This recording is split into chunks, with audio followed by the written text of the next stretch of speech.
অনেকে বলে হুজুর নামাজে দাঁড়াই মনে থাকে না, কয় রাকাত পড়ছি ভুলে যায়, কি পড়ছি ভুলে যায়, দিন দুনিয়ার কথা খেয়াল আসে, সারা দিন যেটা মনে করতে পারি না নামাজে দাঁড়াইলে ওটা মনে পড়ে। এরকম আছে না নাই? এজন্য নামাজের যায় নামাজে যখন দাঁড়াবো আমরা ভাববো হতে পারে এটাই আমার জীবনের শেষ নামাজ। আমার কলিজার টুকরা ময়মনসিংহের ভাইয়েরা, এই চিন্তাটা নামাজে যখন দাঁড়াই এই চিন্তাটা মাথায় রাখা যাবে? যাবে?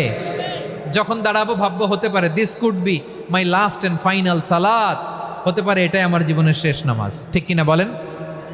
তাইলে অন্তরে খুশু আসবে।